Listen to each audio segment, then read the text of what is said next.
जय श्री राम। सनातन ज्ञान की गंगा में आप सबका पुनः हार्दिक अभिनंदन है।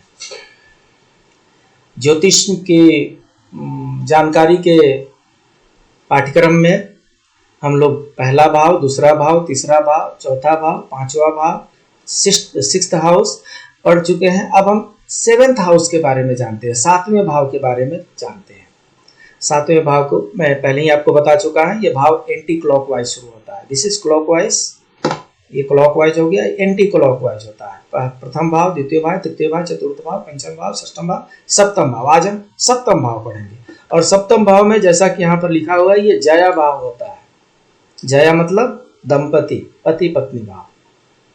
और अगर शरीर के अंगों की बात बने तो ये गुप्त अंगों के बारे में होता है। तो जानते हैं सप्तम भाव में, दंपति भाव में और क्या क्या आता है। तो जैसा कि नाम विदित है, इसमें जया भाव मीन्स दंपति भाव।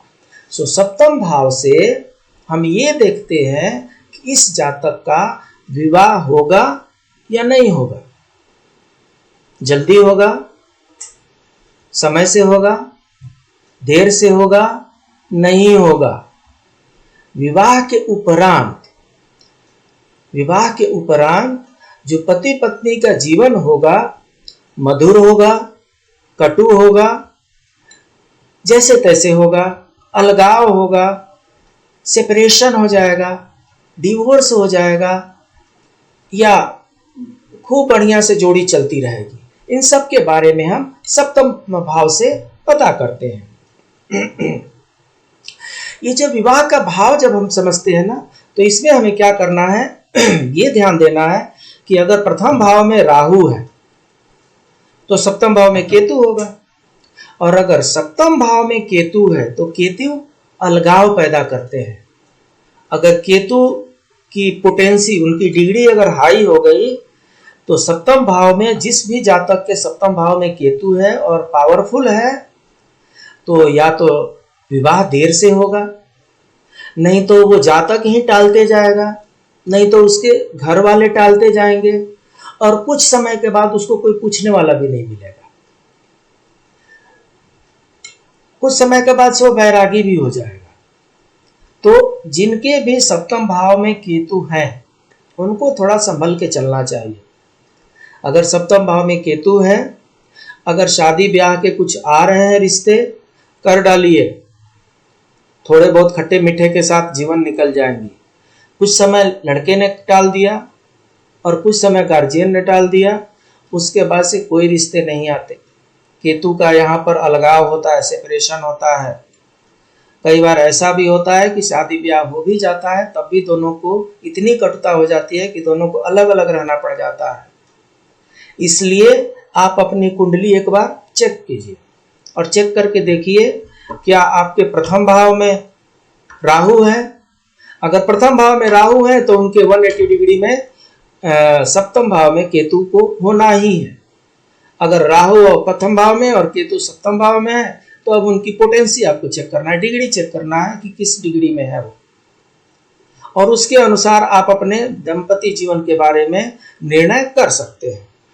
इसके बाद से क्या होता है, पार्टनरशिप।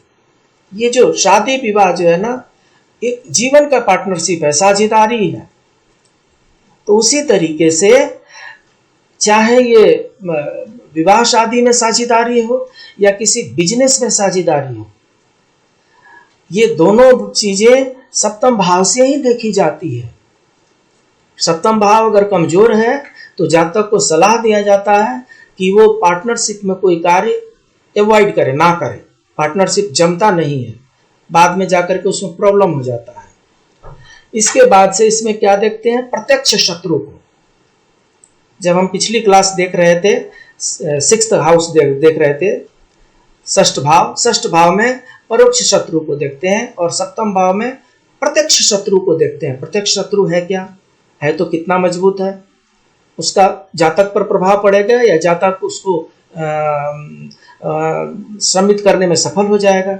इन सब का हम अध्ययन सप्तम भाव में करते हैं। उसके बाद से पुरुष की जननेंद्रिय हो चाहे स्त्री की जननेंद्रिय हो, जननेंद्रिय से संबंधित कोई समस्या है, कोई रोग है, इस सब के बारे में हम सप्तम भाव में अध्ययन करते हैं। इसके बाद से जिस दिन हम द्वितीय भाव की चर्चा कर रहे थे उसी दिन हम बताए थे कि प्रथम मारक जो होता है वो सप्तम भाव होता है।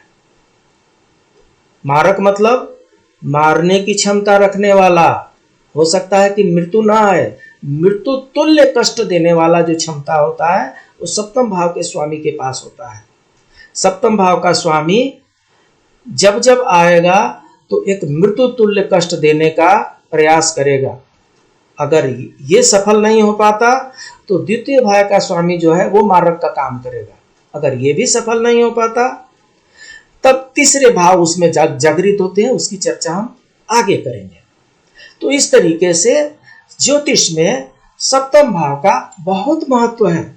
ये वो भाव है जहां से विवाह के बाद पति पत्नी एक नई जिंदगी लेकर के चलते हैं और उनका जीवन कितना सुखद रहेगा, कितना मधुर रहेगा, कितना अच्छा मेल मिलाप रहेगा और कितनी बढ़िया से परिवार और समाज के संबंधों को एक साथ लेकर के चल के और बड़ी आराम से अपने जीवन को यापन करते हैं, उसके बारे में सप्तम भाव में विचार किया जाता है। एक और बात है, प्रथम पुत्र के बारे में हम पंचम भाव में देखते हैं, परंतु दूसरे संतान के बारे में हम सप्तम भाव में ही विचार करते हैं। सप्तम भाव में बता देगा कि द्वितीय संतान जो है वो 2 वर्ष बाद होगा, 5 वर्ष बाद होगा, 7 वर्ष बाद होगा, 10 वर्ष बाद होगा, नहीं होगा। इस सब का हम अध्ययन सप्तम भाव से कर लेते हैं। तो आज का पाठ सिर्फ इतना ही। मिलते हैं कल फिर एक नए टॉपिक के साथ, एक नए जोश के साथ, एक नए उमंग के साथ। तब तक आपको हम सलाह देंगे कि जब भी आगे आप पढ़ें, पिछले वाले जितने भी क्लासेस हुए हैं ज्योतिष के, उन सब का एक बार आप रिवीजन कर लें। 1.5x में कर सकते हैं, 2x में कर सकते हैं, रिवीजन एक बार कर लें। रिवीजन कर लेने से आगे वाला पाठ समझने में बहुत आसानी होगी। इसके बाद से अगर हमारा पाठ आपको अच्छा लगता है और अगर आप इसको व्यू करते हैं तो आप यहाँ पर देखिए, अगर यहाँ पर रेड कलर आ रहा है तो इसको सब्सक्राइब करना चाहिए। सब्सक्राइब हो गया, अभी सब्सक्राइब हो गया, ये रेड नहीं है। यहाँ पर आपको लाइक करना चाहिए। और हाँ, अगर आप कुछ अपनी प्रतिक्रिया देना चाहते हैं तो कमेंट सेक्शन में आप जरूर अपनी प्रतिक्रिया दें। आपकी प्रतिक्रिया का हमें बड़ा बेसब्री से इंतजार होता है। मिलते हैं, तब तक के लिए जय श्री राम।